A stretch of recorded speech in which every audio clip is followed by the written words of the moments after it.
I'm really thrilled to announce our keynote speaker this year. So Meghan Stewart is a certified lead coach through Unified Mindfulness located in Ottawa on unceded and unsurrendered Algonquin and Anishinaabe territory. Identifying as she, her, Meghan is a multiracial Black woman with Jamaican heritage. She includes over 15 years of experience within human resources, hospitality, philanthropy, and all of her projects and offerings. She continues to partner with and support people and organizations that aim to minimize suffering and harm within humanity and nature. Her philanthropy experiences include advertising for Uniting Children and Youth, an active member in the OCDSB Advisory Committee on Equity, a temporary role in 2020 as the chair for the Parents for Diversity executive, and is now an active volunteer within their education committee. In 2021, she launched the Mindful Educator Program as part of the new teacher induction program for the school boards across Canada, including the Ottawa Catholic School Board and Durham District School Board. In 2022, she partnered with Dale Allen to create the Thrive Learning Program for youth and educators that fuses restorative justice and the foundations of inclusive wellness practices and approaches. They are currently facilitating this program within schools in the Ottawa-Gatineau area.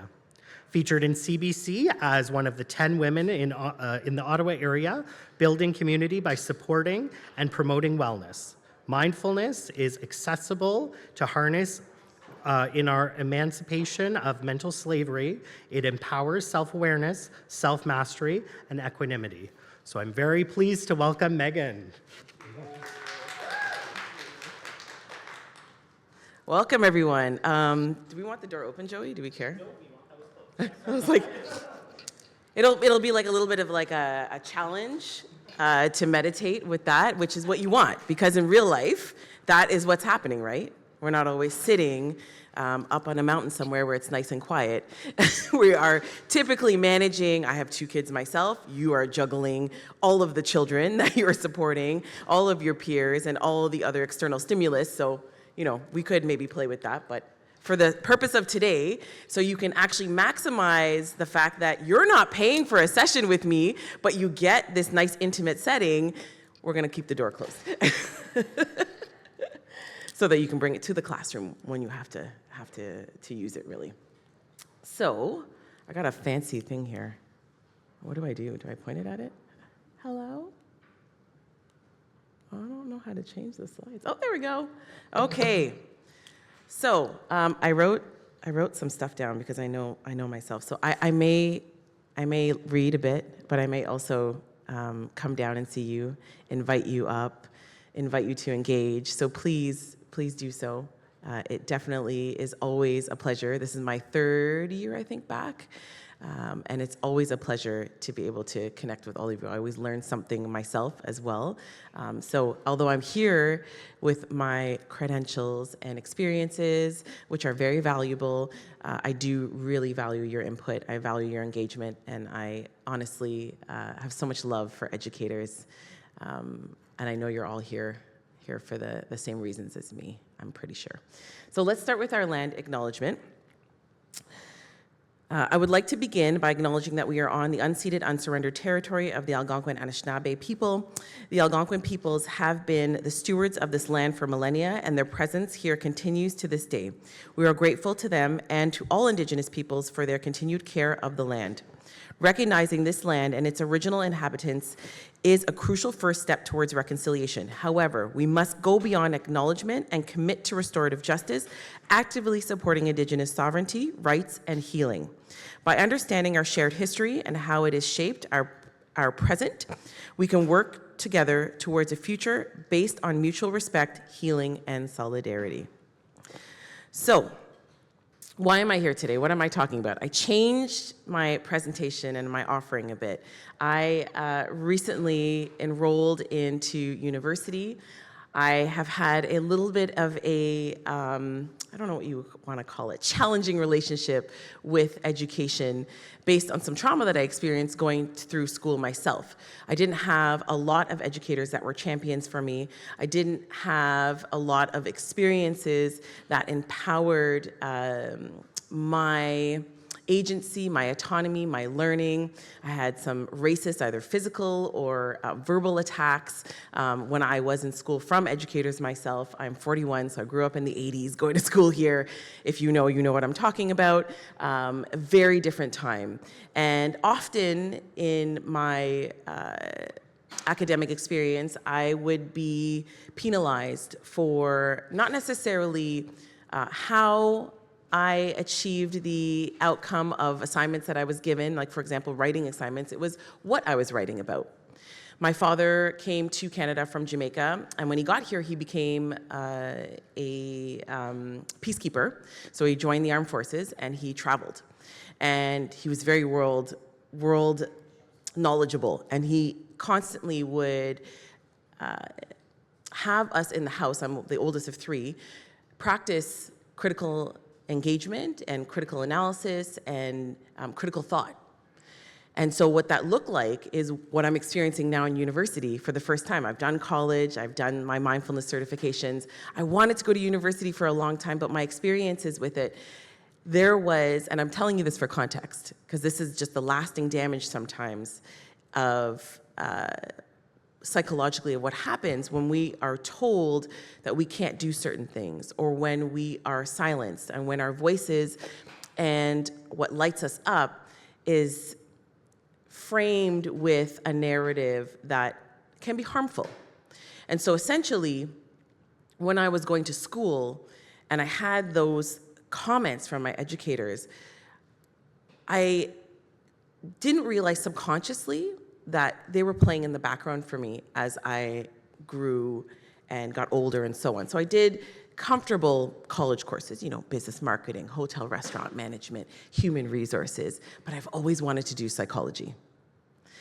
But there weren't a lot of Black bodies in psychology and therapy. There's also the cultural stigmas. There's also, can I do university? Because when I was in school, I was brought down to, I don't know if you remember these, I don't think they do this anymore, but there were like advanced, and then there were, what are they called, the other? General and advanced, right. So I was always kind of placed down to general. So I came into university and I was like, well, high school, I'm just never gonna go to university, it's not a thing. My guidance counselor, same thing, discouraged me as well. Just do something you're comfortable with. Do something that you're good at, that you're natural at. Not much challenge, not much encouragement, not much reinforcement, right? So now here I am, 41, with two girls, beautiful daughters. I had my second daughter in January last year. So if you joined my video, you would have seen I was in the depths of postpartum last February with a newborn baby when I provided that recording, but it was important for me to be here for you all. And then in that journey, I decided I'm gonna go back to school, right? What happens when you have kids? You decide to do crazy things. So I was like, I'm gonna go to school. So here I am with my 9-month-old. I've enrolled at St. Paul's for Human Relations and Spirituality, so I'm pursuing now my BA, specifically around psychology, and also doing a lot of social justice and anti-oppressive pedagogy approaches as well in that undertaking. So why am I here today?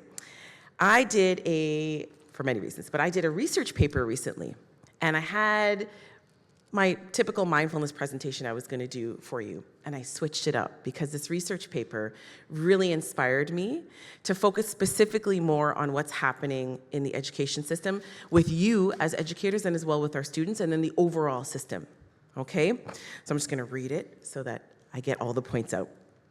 So I called it Reclaiming Emotional Sovereignty and Mindful Awareness, Responsibility and Connection in Education. It's a synthesis of research, lived experience, and the work I do with educators across systems who are navigating exhaustion. Who's navigating exhaustion here? Yeah, okay, every hand. For those online, I can't see you, but you can throw your hand up. Disconnection and a deep longing for something more humane and more honest. Did I nail it? Okay, I see some head shaking here. Oh yeah, in the chat, whoever's online. I will look after. This is not just about student behavior. It's not just about equity for marginalized youth, though that matters deeply. This is about the emotional well-being of all of us, our students, our colleagues, ourselves. Because the reality is, our current system often suppresses the emotional life of young people, especially those who are Black, Indigenous, neurodivergent, or otherwise seen as too much. I happen to be one of those kids that was also too much. You can tell by my earrings and my lipstick. Is it too much? Never too much, right? But what's often overlooked is that the same systems also suppress educators. You are expected to support others without adequate space to process your own grief, your fatigue, your humanity. The keynote asks, what if emotional sovereignty, our right to feel, express, and process emotion, wasn't treated as a disruption of learning, but a foundation of it? What if educators were supported in being human, not just professionals? What if we were allowed to reclaim our own connection to self, to story, and to each other? That's what today is about. I invite you into this space, not just as professionals, but as people. You matter. Your well-being matters. And how you feel matters. I'll open with the words of Bell Hooks, who reminds us why we gather in rooms like this. The classroom remains the most radical space of possibility in the academy. Bell Hooks. If you don't know her, I will show you some of her books that I have referenced in this at the end. I did it before. How do I do it now? Anybody? Oh, the play button. Yes, winning, right? You all know what this is like because you have the kids and you got to get up and you got to know what you're doing, but you don't always. All right, so let's start by softening into this space together. Many of us came into education because we believe in growth, possibility, and care. Am I wrong? Am I right? Yeah, I see lots of big head nods. Amazing. We're all here for the same reason. Woohoo! And yet the systems we are part of often unintentionally cause harm. So we're going to take the case of a 6-year-old black girl in the Peel region who was handcuffed at school. I don't know if you remember that case. Yeah. The vicarious trauma of watching that video, I tell you. I choke up even just talking about it. The language used was de-escalation. So if you saw the police report, how they justified it, the language specifically was, well, that was, the way that we de-escalated the situation. So contemplatively, right? Contemplative practice is about being with not just what we're thinking, but how we feel. So embodying that for a moment, just noticing the body as you might be noticing the thought, either visual or that internal chatter that's happening in between the ears, right? As you bring that memory or you bring this story to the forefront of your being right now. So I offer you a question of contemplation. What are we actually de-escalating when we respond to a child's emotional expression with force? So just noticing in the body as you contemplate that question. Noticing in the mind how you hear those words, how you identify with the language, what visuals come up. Could be body temperature, physical sensations, could be emotions as well. What are we actually de-escalating when we respond to a child's emotional expression with force? And who gets to express emotions safely in our schools? You're in the classrooms every day. You'll actually know more than me. These aren't isolated events. Across Ontario, race-based data reveals consistent disparities. Black and Indigenous students receive harsher discipline for the same behaviors. But harm isn't always loud. It's also found in who feels invisible, who gets labeled as too much, and whose needs go unmet. In October 2023, the Ontario Human Rights Commission released the report Dreams Deferred. It shared stories from over 1,000 students, educators, and families, and it tells us plainly anti-Black racism is deeply embedded in our education system. What becomes possible when we tell the truth about this, not to shame, but to heal? What does it mean to reimagine schools as places where emotional expression is honored, not punished? And not just for Black students, for all students. Where all students and all educators are allowed to feel, belong, and to be human. Because when we think about it, I did a field trip with my daughter's school the other day. They went to see Twin Flames. Has anybody seen Twin Flames, the Indigenous band? It's like a couple. Yeah, you've seen them. Amazing. So I'm on the school bus with the students, And she's in a grade 2-3 split. And so I'm with the grade 3s.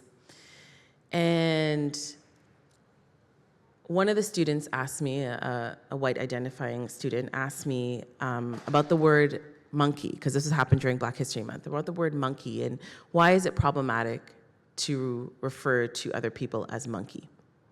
And I saw the teacher, the supervisor teacher. I'm the chair of the school council. I'm extra annoying there.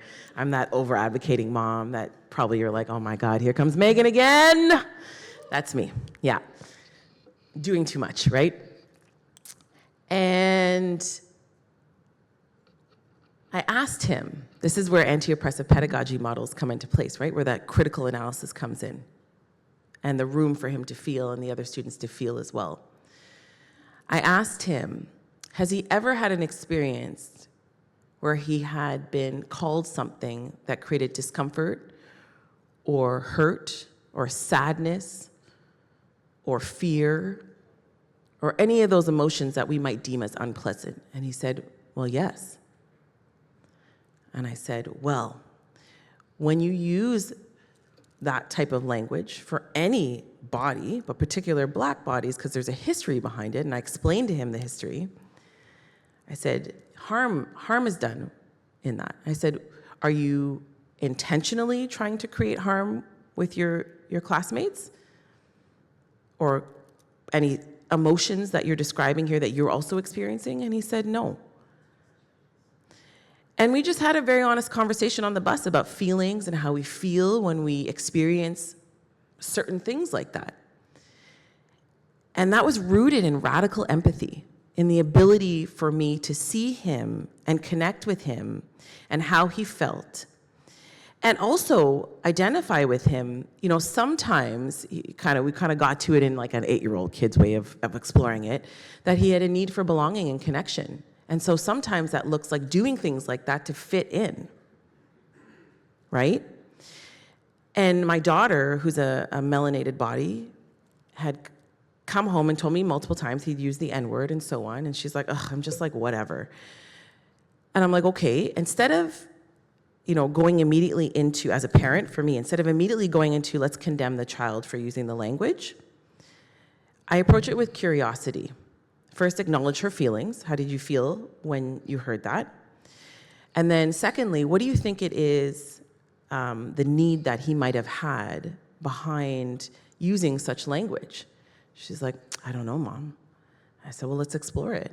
I said, what do you think your need was when you heard that language? And I'm going to get into why I'm talking about feelings and needs. Don't worry, I promise. I'm not going to leave you hanging here. But the point of what I'm saying is it actually does no justice to him as well, or any of her white peers in the school, in the class that she's in, having that experience present, or having that experience in a way where we're condemning him, or we're not talking about it, or we're avoiding. Because essentially what happens is he's also not learning how to create a strategy to express his emotions and meet his needs as well. And so nobody, even though there's layers of privilege, right? Nobody's benefiting from those harmful behaviors unaddressed, and from the emotions and the needs that might be underlying when these things occur. So does that mean, yes, we have to hold him accountable, and yes, we have to, say, hey, let's talk about this not being a thing that continues to happen, right? Absolutely. But my point is it actually does no justice to any of the students, racialized bodies or not, to not address these types of situations and to not disrupt. Like, basically, anything that you're doing as educators or the system's doing to decolonize the education experience and create an anti-oppressive environment and create justice where there's injustice and invite equity in when there's inequity, it actually benefits all the students. Disrupting things like patriarchal beliefs about boys being able to express emotions, right? Like sadness or crying. Or that boys are allowed to feel, Bell Hooks talks about it, boys are allowed to feel emotions like love. It's not a woman's emotion, not a girl's emotion, right? In a heteronormative dynamic, of course. That actually does them justice as well. because then they're able to explore love and sadness. And they're able to move out of that as well and explore all of the beingness of their human beingness, essentially. So it actually does everybody justice. Everybody benefits, right? Beneficial or necessary for some, but beneficial for all. All right. I'm going to go back to this, this report, because it actually, the Human Rights Commission of Ontario actually, what's the word I want to use, released it yesterday. So it's got some call to action, 29 call to actions for educators, the school board, and so on and so forth around anti-Black racism. So if you're interested in it, I highly recommend you look into it. So this report is based on 1,300 survey responses and dozens of in-depth interviews with students, families, educators across the province. It lays out clearly, unapologetically, that anti-Black racism is not an occasional failure. It is embedded in the very fabric of Ontario's public education system. The report includes first-hand accounts from students describing schools as sites of hyper-surveillance, disproportionate discipline, and chronic emotional harm. Educators have also shared stories of isolation, burnout, and feeling unsupported when they speak up about racism. Does that happen? Do we think that happens? I've heard it. I've met with the Black Educator Networks, Black Employee Networks, and I hear a lot of that, but I also hear it from non-Black educators. Analysis paralysis, right? I don't know what to do. Am I doing the right thing? Oh my gosh, right? And psychologically, a part of oppression is things like learned helplessness, where we look at everything, oh my God, I can't take it on, I don't know what to do. So these are not just anecdotes, this is data, this is reality. So when I talk about emotional sovereignty, it's not just about a lofty idea, it is a necessary intervention. Because if we're serious about student well-being, we have to reckon with the structures that deny certain students the right to feel safe, seen, and supported in the first place. If you haven't engaged with the report yet, I encourage you to read it, not just for the findings, but for the stories. They're beautiful and moving and sad and all the feelings. So I'm gonna give you some mindfulness practices that maybe you can be in your feelings, in your body, in your mind, and bring that mindful awareness to it as you're reading these stories as well. Let them inform your practice, your policies, and your relationships. It's not about shame, it's about truth-telling, and truth-telling is where transformation begins.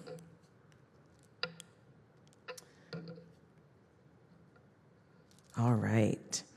So reclaiming emotional sovereignty and contemplative pedagogy as resistance.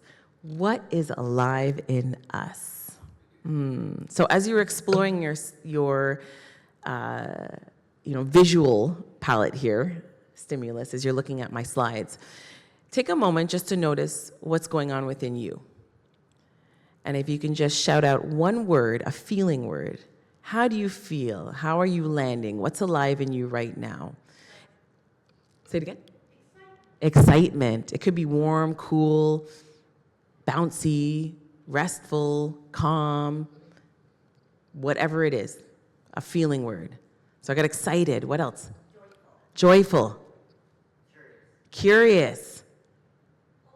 Hopeful. Any more feeling words? How's our bodies? Heavy, light, warm. Sorry? Energized. Relaxed. What's the other one? I heard another one up there. Nobody? Okay. Sorry? Okay. So, it's okay. So, is anybody familiar with Leanne Simpson as a writer? She's an Indigenous writer. I came across her in my research. So, her quote here, intelligence flows through relationships. This is an Indigenous belief and a practice. And the reason that I'm using this quote around emotional sovereignty is because emotions are also intelligence. What do we think about that? Yeah, I see a head nod. Why the head nod? Why do we agree with that? Why is emotion intelligent to you? There's no wrong answer. Because when we feel something, we're acknowledging something. That's getting our brain thinking When we feel something, we're acknowledging something in our mind, in our body. What was the last part? And we're learning from it. Right. Helps us explore. We're taking it in. It's providing us insight. It's providing us insight to where we are. Right? Okay. So emotional sovereignty is our right to feel, name, and express what is true for us without being silenced, punished, or made small. In many educational spaces, especially for Black and Indigenous youth, emotions are labeled as disruptive. But what if emotions are not disruptions? What if they are wisdom, as you've just described? So Leanne speaks to this in her work. She teaches that intelligence lives in relationships, not only between people, but between land, story. And loving the yeps. Keep it coming. Movement and emotion. In Indigenous oral traditions, learning is not disembodied. It's not extracted. It is relational and alive. Dr. Jennifer Mullen also reminds us, she wrote a book called Decolonizing Therapy. She lives in New York, so she's talking about the American landscape. She's a good friend of mine. She's phenomenal. It's a great read. Definitely more for people that are studying psych or therapists, but highly recommended either way if you want a nice read over the summer. She also reminds us that emotions like grief and rage are not dysfunction, they are data. How many of us have been taught that anger and rage and grief are bad emotions? I grew up hearing that. I grew up hearing that they are bad. Anger, right? I also recognize that the stereotype of the angry Black woman, we've heard this before, the angry Black woman stereotype that gets sometimes placed on Black women, right? For me, I would play small and try to repress and suppress the anger so that I could avoid getting that label. Like I can control other people's ability to not stereotype or judge me, right? No, that's not real. That's not realistic. But it does impact us psychologically. So we're doing things like that maybe subconsciously as a self-protection mechanism, right? But they are absolutely data. They are survival. So she names the ancestral harm of systems that have taught us to hide when we feel to stay safe. So when I talk about emotional sovereignty, I'm not just talking about feelings, I'm talking about our right to exist fully, for students, for educators, for all of us. Contemplative pedagogy helps us do this. It invites stillness, breath, reflection, not as performance, but as resistance to the rush, the numbness, and the overworking that disconnects us from ourselves and each other. When I speak about emotional sovereignty, I mean the right to feel, to name, you can see it here, feel, name, process, and to express our emotions without fear of punishment or dismissal.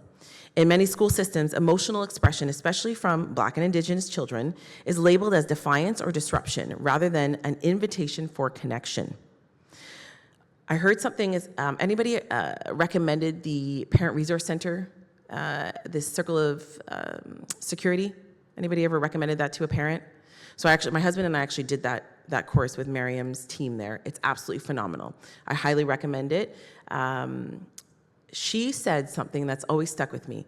The kids that need the love the most might ask for it in the worst ways. Right? And I tell you, my daughter, she's got some stuff going on. She's also diagnosed with ADHD, my oldest. Sometimes she wears me down and I pop. It happens, right? The constant yelling, But with her ADHD and also some trauma that she's been through, there is a state of hyperarousal, meaning like always in survival, always in defense. And sometimes how that comes out is even the slightest bit of discomfort and she's screaming. Anybody ever work with a student where you've introduced like some learning to them? It's like a new piece of learning. Maybe it's shapes. You've moved on to shapes, and it's the first time they're seeing shapes. And you sit down with them, and it's a meltdown. Or they're doing a piece of art or an assignment, and they haven't done well, and they're ripping up the paper, and they're scribbling all over it. I see all the head nods, right? Again, like goosebumps listening to, yeah, okay, I'm not isolated in these experiences, right? Often that's just an expression of a need they might have, and if we look at it like data, right? Let's do this together. When we look at that, what are some of the things that you do now, or what are some of the things, just from what I've been sharing so far, that come to mind for you if you were to be in that experience, let's say again, on Monday? What are some of the things that come to mind? What strategies did you use? Talk to me at ECEs. I know you're doing amazing things out there. What insights come for you as well as you hear this? So now you're with a student, they're doing something, it's the first time you're introducing it to them, they're having a meltdown. What do we do? Sorry? Be patient. Okay, what does patience mean to you?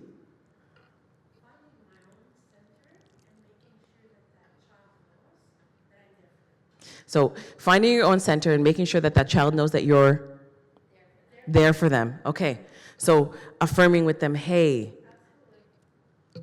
it sounds like you're frustrated. Sounds like you're disappointed with maybe the outcome of this, right? Whatever that emotion is that maybe you can empathize with, right? Giving them language. So they're feeling it, naming it for them. It sounds like you're feeling, right?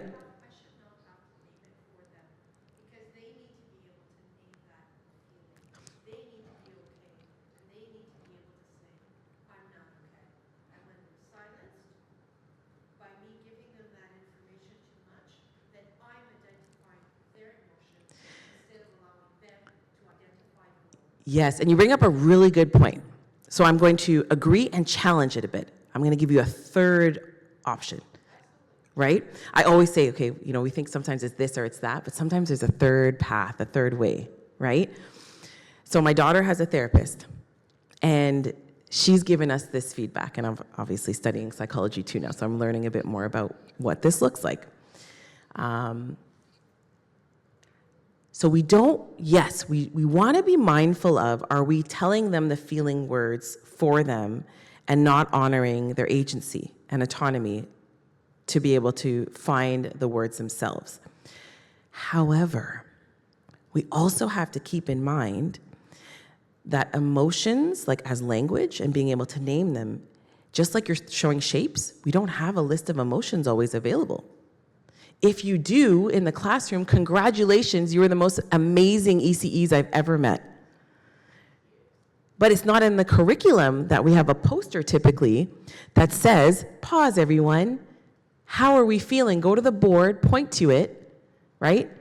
And let's explore how each child, each of us might express that, because I might express grief and disappointment very differently from you.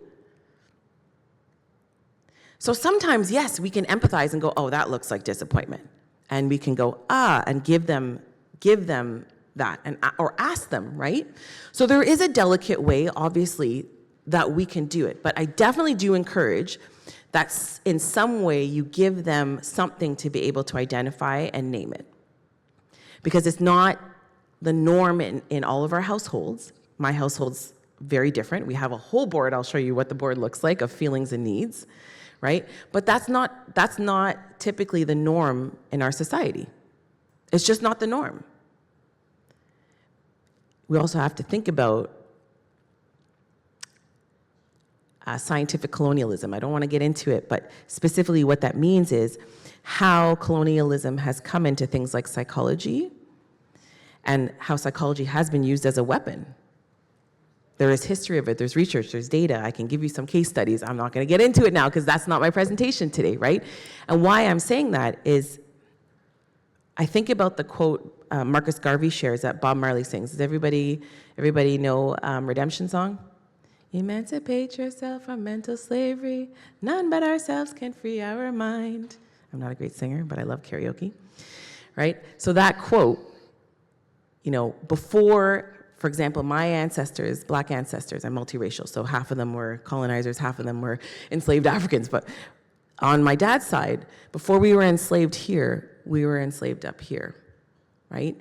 And so a lot of the things that we see in society, why contemplative pedagogy is so important, why we empower our children's critical thinking and critical analysis skills, and why we want to amplify that and raise that up for them, right, is in their ability to think for themselves. I go into high schools a lot and I see, I'll use, for example, the young girls. I see this with the boys. I'll give something different with the boys.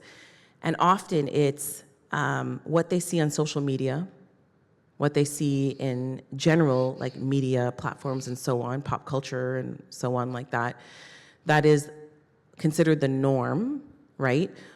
That is built around scarcity. So for example, if you go to, Sephora is nuts now for makeup. Nuts!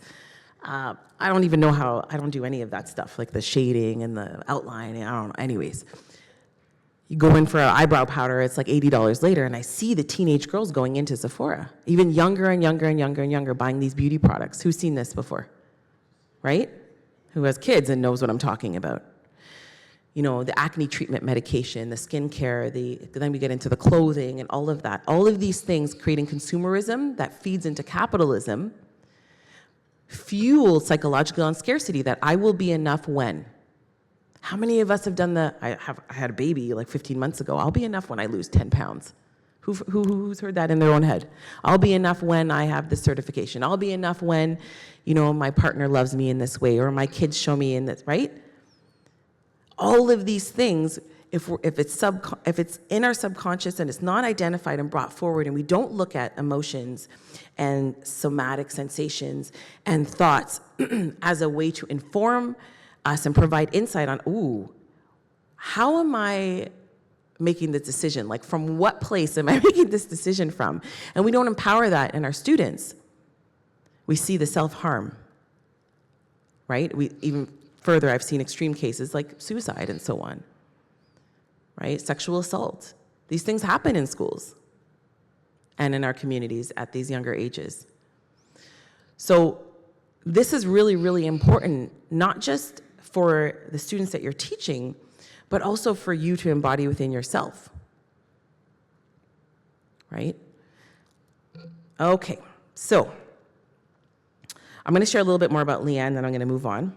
So she's a Michi-Sagig Nishnabeg scholar, artist, and writer. She beautifully embodies this in her work. She reminds us that knowledge isn't something we extract, it's something we relate to. In her words, intelligence flows through relationships between living entities. Simpson shares how learning in Indigenous traditions happens through story, song, movement, land, and emotion. It's not detached, it's embodied. Oral traditions like the ones many of our ancestors relied on are not less than, they are deep wells of relational knowledge. This is emotional sovereignty in action. When knowledge is allowed to live in our bodies, our voices, and our grief, our joy, this connects to contemplative pedagogy, which is the integration of mindfulness, inner awareness, and critical reflection into teaching. Not to make students calm or compliant. That's the key here. Sometimes we've seen this. We're doing mindfulness to get calm. That's not why you do it. and we'll do a practice together and I'll explain it.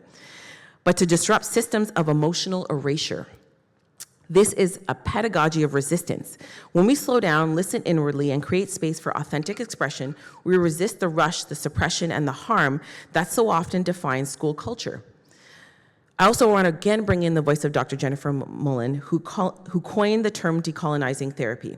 She reminds us that systems rooted in colonization, like education and mental health, have historically treated emotional expression as dangerous, especially in racialized bodies. So she writes that our rage, our grief, our tears, these are not dysfunctions, they are data, they are survival. Dr. Mullen calls this work of reclaiming our right to feel a form of ancestral healing. She reminds us that many of us, especially those carrying generational trauma, were taught that silence, emotional suppression, or invisibility were required for safety. So when we teach or parent from a place of honoring emotion, we're not just supporting regulation, we're participating in repair. How do we feel about that? You are participating in repair. How do we feel? I want a feeling word when we hear that. Could even be curious. What? Sorry? Honored. Sorry? Considerate. Yes, considerate. Absolutely. Even compassionate, right? All right. So I just alluded to it. What is mindfulness? So we're going to do a meditation practice called See, Hear, Feel. So I am a certified teacher trainer under Unified Mindfulness, which is a body of mindfulness teaching, a community that is out of the States. The reason that I chose Unified Mindfulness out of all of the mindfulness designations and schooling that I could have possibly gone with, nothing potentially wrong with John Kabat-Zinn, but there is access barriers. For example, you have to pay to get into his programs and university and so on, the model that he had created. Unified Mindfulness offers scholarships. They also bring in scholars like, oh my gosh, I'm gonna forget her name, Rhonda V. McGee. She is a law professor out of the States.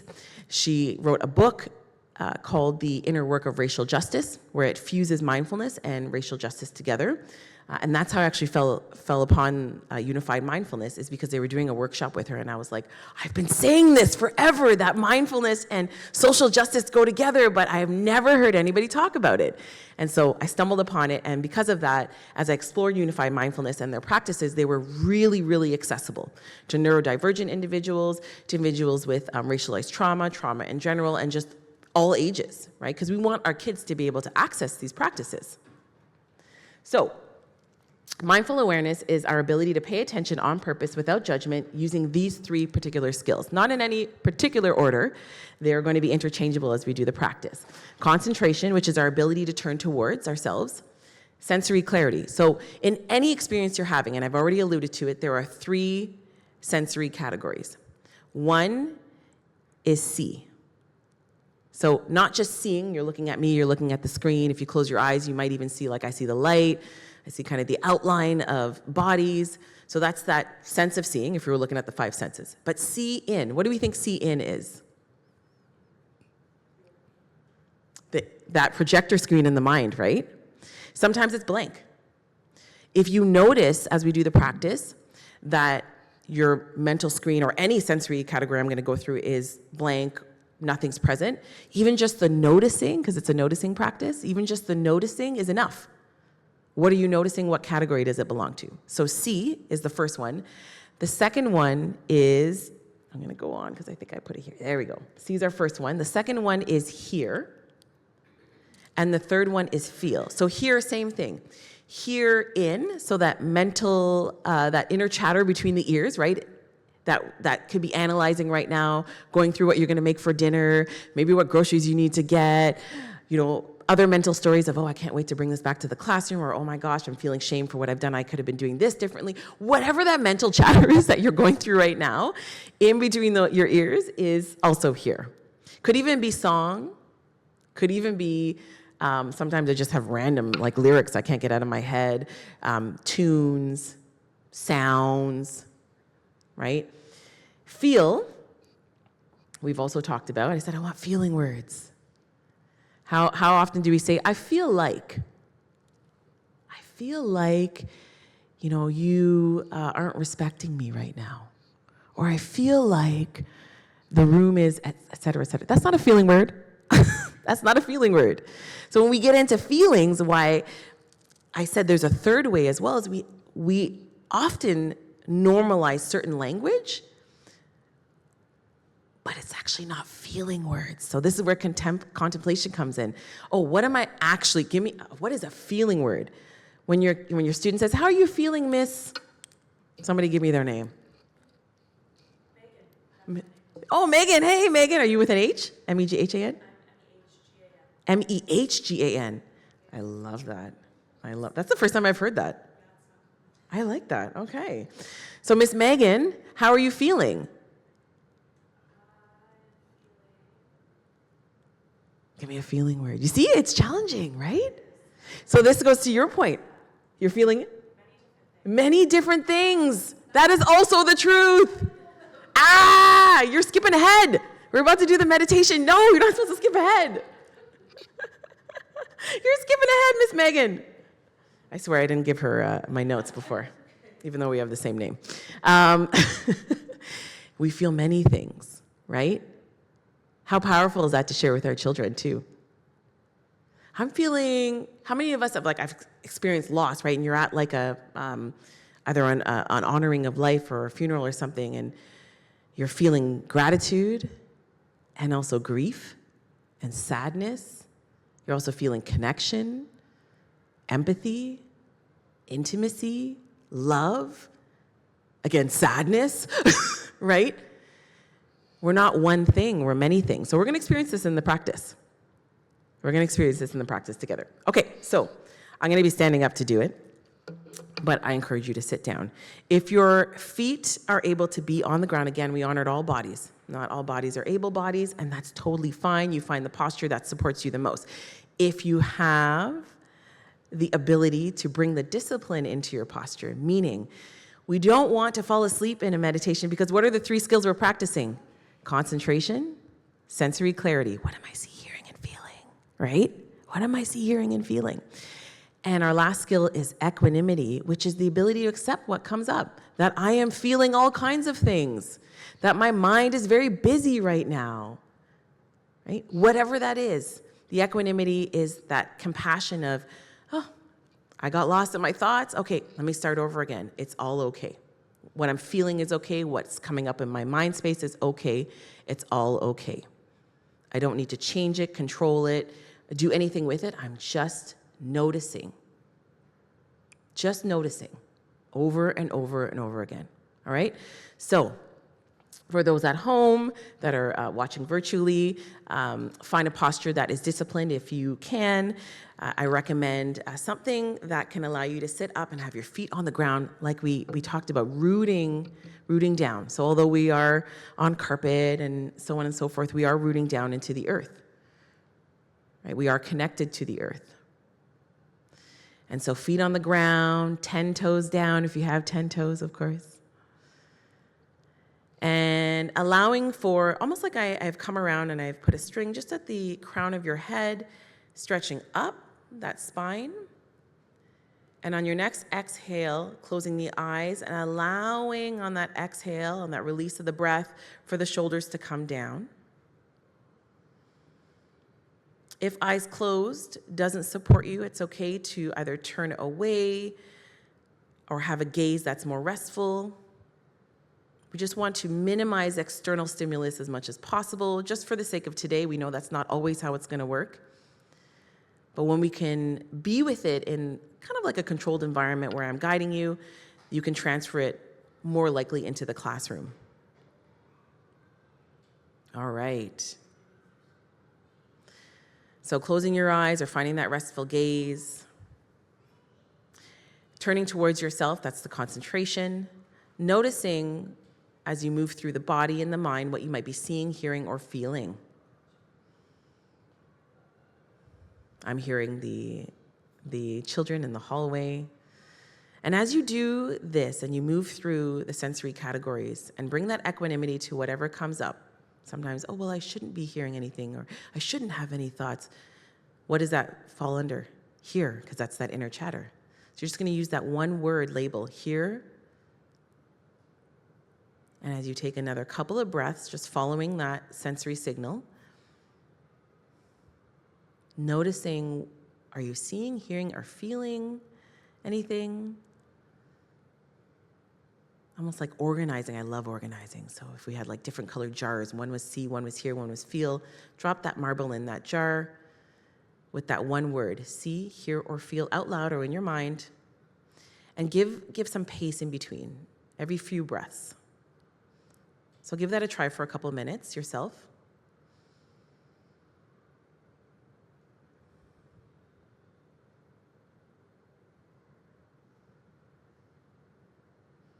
And again, it's just that one word, see, hear, or feel. And even if you notice the absence of,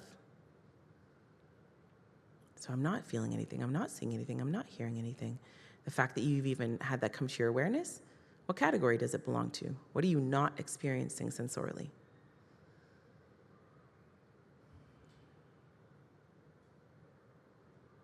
So just saying it in your mind, see, or hear, or feel.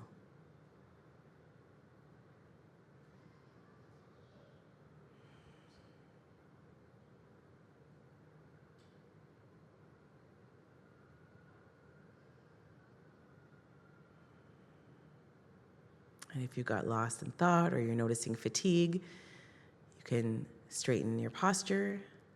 Maybe do a little wiggle. Bring yourself back. Start over again. That's the equanimity. Start over as much as you need to.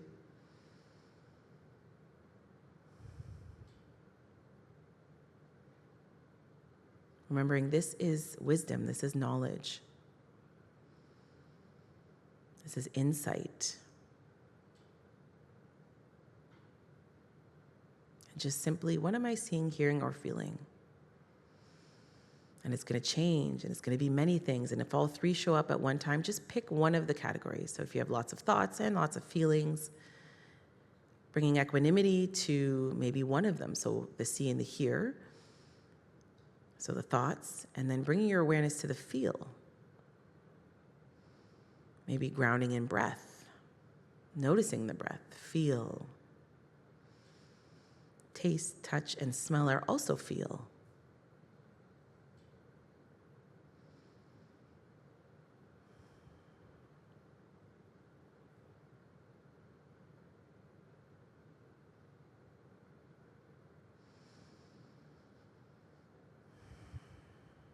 All right, and gently and lovingly, when you're ready, wiggling the toes, wiggling the fingers, fluttering the eyes open, maybe rolling the shoulders back. All right. What did we notice? What did we notice? What did we notice in ourselves? Anybody care to share?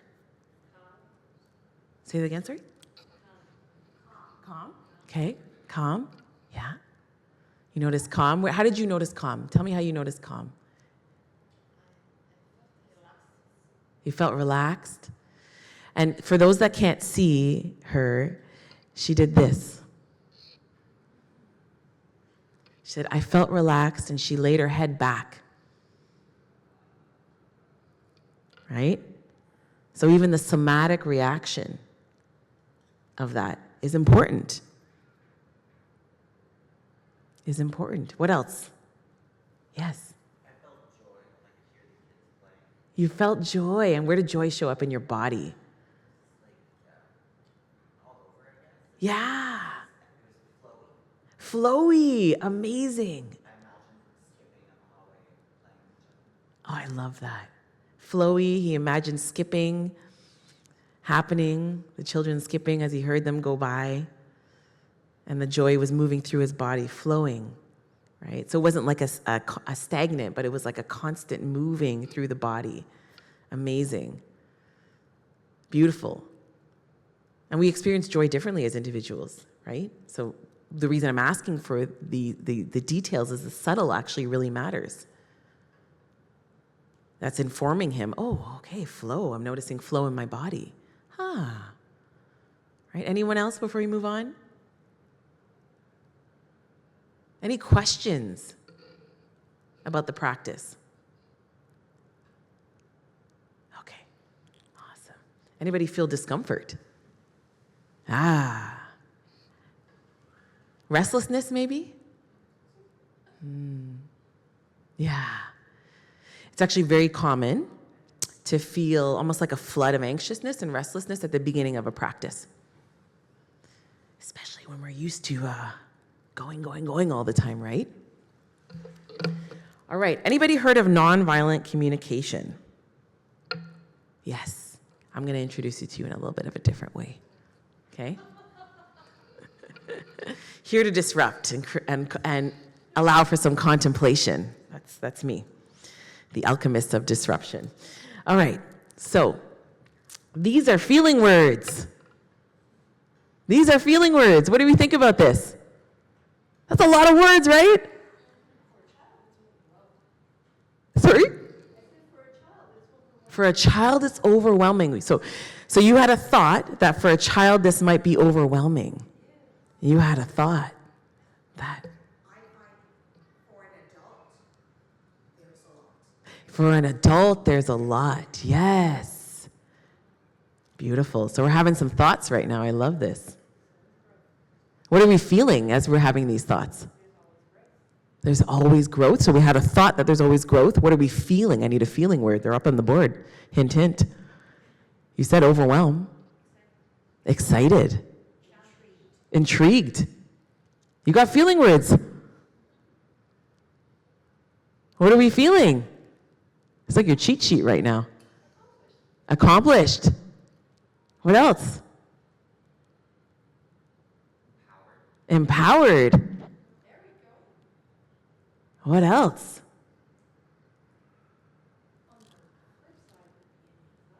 Anxiety. Yeah, you said overwhelmed, so absolutely valid as well. Well, I'm glad nobody said uninterested so far. I'm still doing something right here. All right. So, nonviolent communication, or NVC, is typically taught as a tool, right?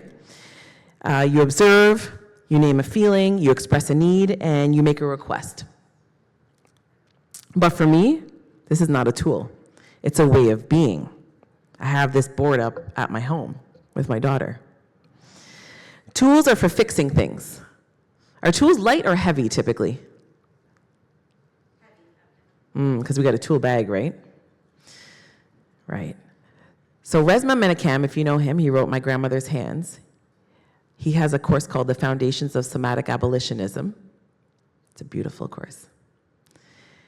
And in it, he challenges the word tool and invites the word toy in. Now, we're all adults here. Don't go into that place. Toys to play with, right? Toys to play with. Versus tools because something's broken. When we call a plumber in and they bring that wrench or that snake to snake the drain, whatever that may be, those things are heavy. And only because something's broken, right? Something needs to be fixed. I don't believe we need fixing. What do we think about that statement? I see some agreeing. Okay. Feeling words. What do we feel when we hear, I don't believe we need fixing? Feeling words. This is an embodied workshop today, so it wouldn't be embodied if I didn't call on you to gain that insight on how you're feeling as well. Affirming. Thankful? Thankful as well? Yeah. Okay. Knowledge, yeah. Okay. So like intrigued? Enriched? Enriched, yeah. Inspired, yeah. Anybody else? How do we feel when we've been approached as a project that needs to be fixed? Discouraged. How do we feel when we're expressing an emotion? I don't know if everybody remembers that archaic book, Men Are From Mars and Women Are From Venus. Remember that book used to be circulating? That's how old I am. And it's, that men in heteronormative dynamics obviously try to go right to fixing when you express an emotion, right? I don't know if I fully agree with that blanket overgeneralization over that, but I have experienced it, right? My dad used to do it. He's like, oh, you're feeling, well, just push me through it, right? I have a deep need for space myself. It helps me process. It helps me metabolize. You ever have a really delicious meal, but you need time to digest? That's how I see emotions. This is a buffet. Who loves a good buffet? I love a good buffet, right? Who remembers in the 90s, like that buffet at Emerald Plaza on Maryville Road? Some of the buffets around Ottawa, those would almost kill you, I swear. But I love them. I love them, right? This is a good buffet. But you need time to digest because it's delicious. It's wholesome. It's concentrated, right? So the needing to be fixed is a colonized view of wellness. So we see this a lot, right? That scarcity that our kids are getting to of I'll be enough when, right? It's like, well, my practice in meditation, I'll be good at it when I'm calm, when I stop my thoughts. Do you know how many times I go into a meditation like see, hear, feel, and I'm raging? And I'm just using it to notice that. just to notice that and bring equanimity to it and honor, hey, this is where I'm at. You know what? I probably shouldn't contact my daughter's principal today because I know I'm going to say some things. I need to take some time, right? We can make informed decisions. This is the practice here. This is why we need to give this buffet to our kids. It is concentrated, though. They're going to need time to digest. There's nothing broken or wrong with them. In fact, I can tell you my 14, 15-month-old has no problem expressing these emotions, even if she doesn't have language yet to identify them. She don't care. She's throwing herself on the ground when she's feeling her feelings and doing the things. She doesn't care if she's in public. She doesn't care about any of those things. So we actually are born with this. And then in society and beliefs and so on, change that. So you're actually bringing the kids back home. They're bringing you back home to yourself. How beautiful is that? What a journey. What a journey. All right. So, as I was saying, that is typically the colonized view of wellness, one that treats our emotions as problems and our discomfort as something to control. Okay? What if emotions aren't problems but portals? What if our feelings are life force energy? And our needs are simply what we value. You want me to say that again? Let me say it again for you. We're going to church today. What if emotions aren't problems, but portals? What if our feelings are life force energy and our needs are simply what we value? I'm going to say it one more time for the gentleman that just came back in here. You're welcome. What if emotions aren't problems, but portals? What if our feelings are life force energy and our needs are simply what we value? Embodied practice. What am I going to ask you next?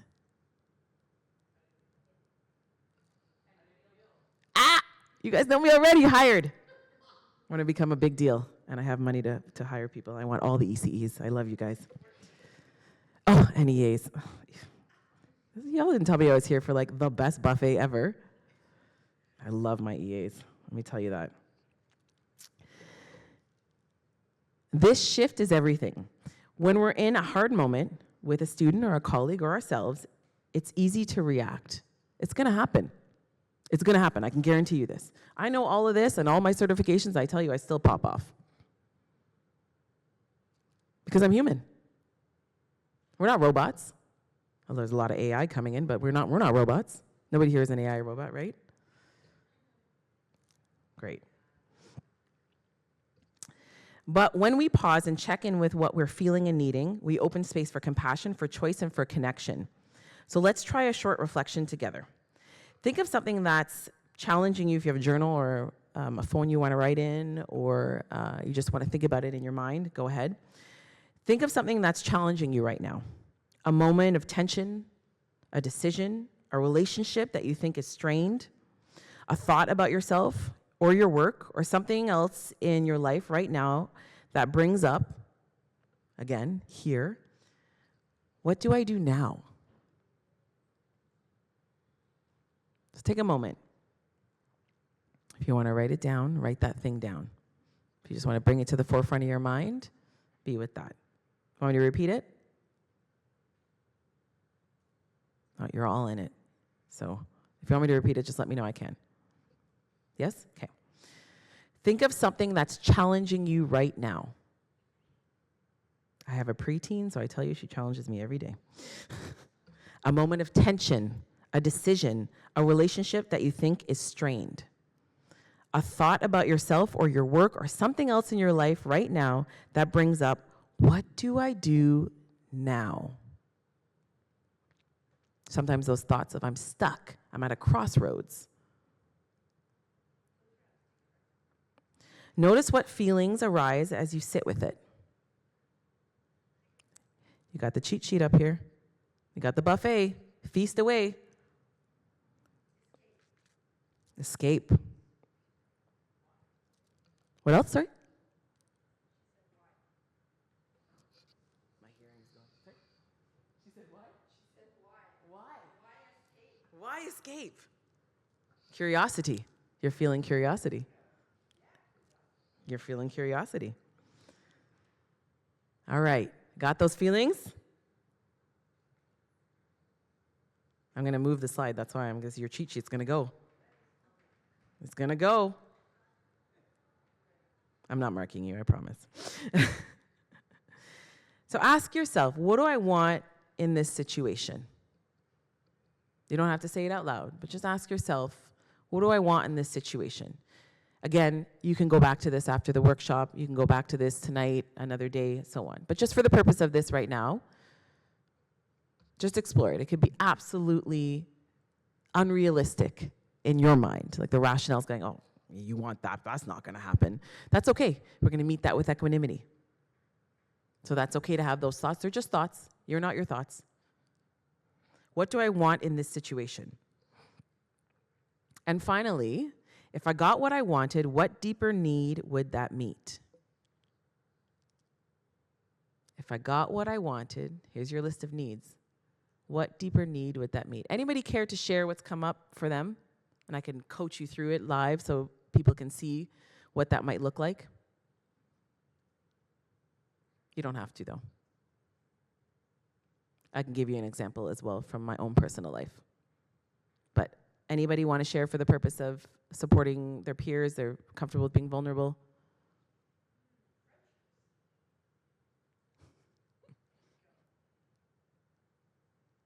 Anybody want to share? No? She did? I didn't hear it. Friendships. Okay. So what's challenging you in the friendships?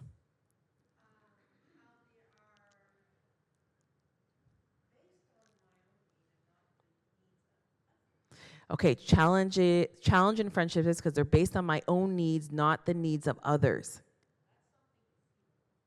Okay, so you are experiencing that yourself as you're reflecting?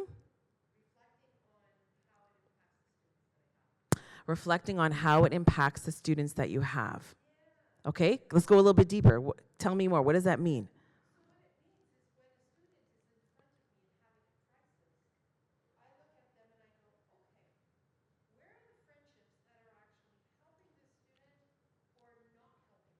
Oh, okay. Okay, so you pause there because I got to get it back for the online people because I didn't bring you the mic. So you are witnessing students in challenges. And you are having curiosity, so you have a thought. Where are the relationships for this child? Social relationships. Yeah, where are the friends of this child? Where is the social relationships for this child in this child experiencing this challenge?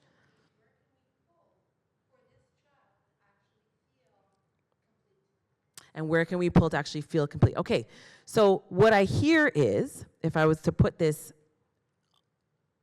directly on your internal weather system, okay, you as an educator, what is it that you value as to why you're even contemplating that? What do you think? Looking up here, what is it that you value? What do you think she values as we're looking at this? Compassion? What else? Connection? What else? Sorry? Respect, I heard, I think. Respect, I heard, I thought. Yeah. Nurturing? Yep. Belonging? Yeah. Understanding? Yep. Grateful, gratitude, okay? Community? Communication. I didn't catch your name, but what is it? So you've heard everybody share. What do you think it is? And it's an embodied practice, so I want you to notice as you look at those needs, what sensations and emotions show up for you, because when you identify the need, you will have a visceral reaction. Validation, okay. So is validation up here? It's not a need. What's the need?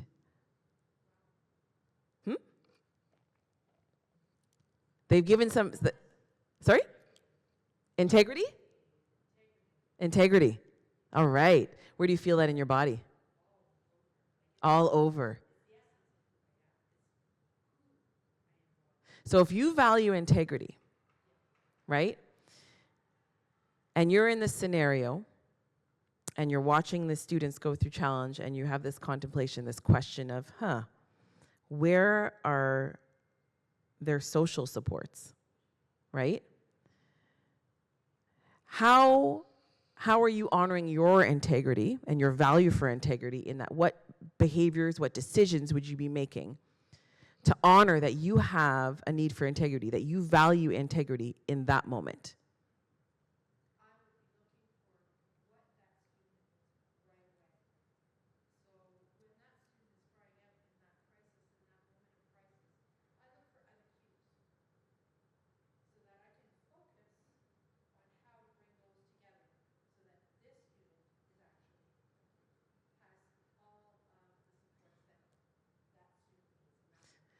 So what I'm hearing you say is that you, knowing that integrity is something you value, will take action according to how you identify with integrity within yourself, which to me integrity is doing what I say I'm going to do and being in alignment with my truth, right? I know for me, integrity is a big value as well. When I'm out of integrity and I do something like, snap, at my kids, then I know I'm not in my integrity at that moment, right? Or gossip or something like that. Then I know I'm not in integrity with myself. And let me tell you something about needs. What we value, our needs, we are the ones that are responsible for fulfilling them, not anybody else. We are responsible for it as individuals. Not the external stimulus, not external conditions. So if we have a need for connection, a need for understanding, it's not dependent on anybody else doing anything. How does that sound? A little wild, eh? Right? So if you have a need for integrity, for example, it's actually not dependent on what the students do and what happens in that scenario. It's 100% dependent on your ability to fulfill that need through your own agency, your own autonomy as a sovereign being, right?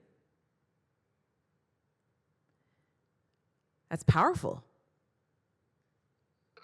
Imagine we're teaching our kids that. Now, you can make requests, of course.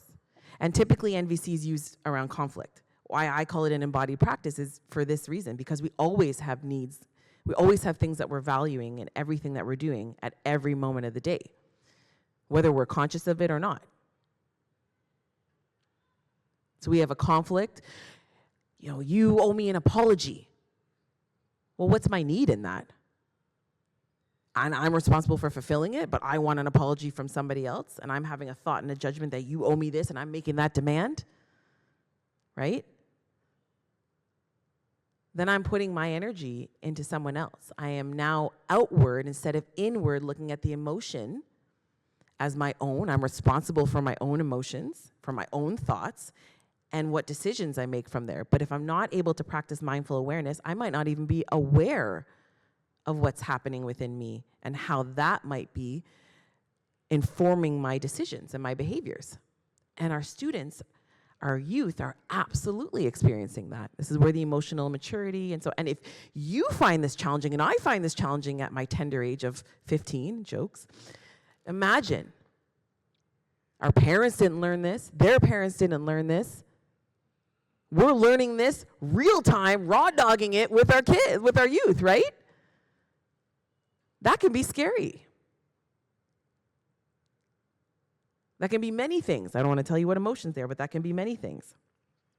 Okay, moving on before we close out, because I'm going to have to skip probably a couple slides, I think. Has anybody heard of the responsibility process? So this ties in really well with NVC. So let's talk about responsibility, not in the way it's often taught with guilt or pressure, but as a path back to our own agency. The responsibility process is a way of noticing what happens internally when we're under stress. When things go wrong, our minds often go to blame, then justification, as you can see there. then shame, then giving up, right?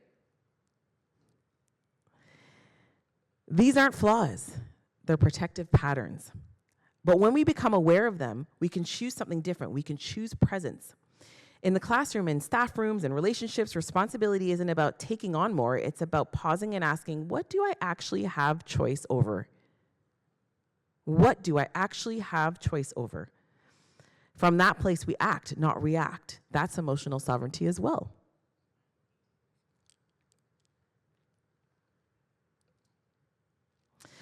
So before mindfulness was mainstream, I don't love that word, but you know what I mean. You know what I mean. Afrocentric and indigenous worldviews were already guiding people toward wholeness, community, and care. George Day, if you don't know him, he's an incredible individual with incredible journals and a scholar in the Canadian landscape. He reminds us that schooling must be rooted in community. Leanne Simpson, who we've talked about already, teaches that land, story, and emotion are part of the curriculum. Bell Hooks calls the classroom a site of possibility. Do we feel like it's a site of possibility? Yeah. These are not just pedagogies, they are practices of presence, of belonging, of truth. When we center these approaches, we move away from control and toward connection. We stop asking students to shrink to fit systems and start asking systems to expand to meet the fullness of our students. How powerful is that? Powerful. And we know Ubuntu and Nelson Mandela. Everybody knows Nelson Mandela? The concept Ubuntu, the profound sense that we are human only through the humanity of others. That if we are to accomplish anything in this world, it will in equal measure be due to the work and achievement of others. That's why I said it's beneficial for all, this work, right? Necessary for some because of systemic discrimination and oppressive measures and so on, but beneficial for all. I am because you are. If our children are not okay, we're not okay as a society.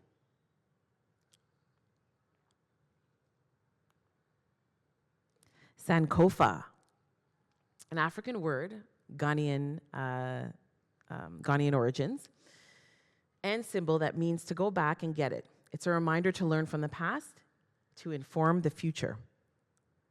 So let's stay honest about something. Even well-meaning approaches can cause harm when stripped of context. We've seen this with mindfulness and CEL being used in classrooms as management tools instead of healing practices. Calm down becomes a command, not an invitation. Liberatory frameworks lose their power when they are de-racialized, decontextualized, or treated as quick fixes. Even models like The Third Path, anybody familiar with that book, The Third Path? Yeah. While it's powerful, I love that book, can fall short if they don't acknowledge race, trauma, or colonization. Emotional safety must be rooted in reality, or it's not safe at all. So we ask ourselves, are we replicating harm in softer language?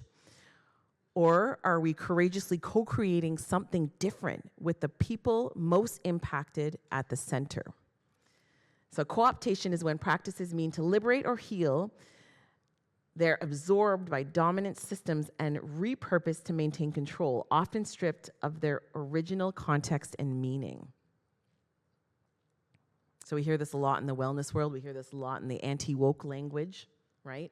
I can't do this practice with you today because we're almost done, but I do have it up on my YouTube page and on my website. So if you want to do this practice at home, it's about 10 minutes. You can just listen to my beautiful voice if you're not sick of it and access that practice. So, let's close by returning inward.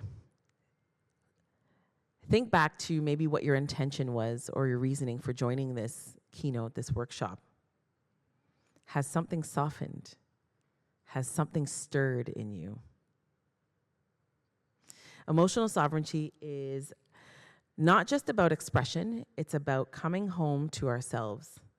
And that coming home is not a solo act. It's relational. It's community care. It's remembering. Like I said, my daughter, right? It's remembering what it's like to be free in your emotions and your body. My hope is that you leave today not with more things to do, but with permission to pause, to feel, to be, and maybe to carry forward one shift, one breath, one boundary, one new way of listening to yourselves and to your students and to your colleagues. This is the work, and you're already doing it. So thank you for joining. I appreciate you all. You know where to find me on the internet. And remember that your self-care is an act of political warfare. Caring for yourself is really, really important so that you can be present with your kids and show by living and modeling that every day that they can also care for themselves. How beautiful is that? Touching, eh? And these are some of the resources that I cited. So you can take a picture of that if you'd like. Not like you need more reading. A lot of them are audiobooks. Yeah, a lot of them are audiobooks. So highly recommend it. There is George Day, Anti-Racism Education. And there is Leanne Simpson, As We Have Always Done. That's short. I think it's like 150 pages, As We Have Always Done. It's an easy journal. If you have access to libraries, they're pretty much all of them are in there. Yeah, any questions, comments? How are you feeling? You're welcome. Gratitude. Thank you. Thankful. Thankful. Appreciative. Thank you. Inspired. Encourage. Yes. Sorry, what's the other one? Empowered. Yes. Yeah, you have a lot going on as educators.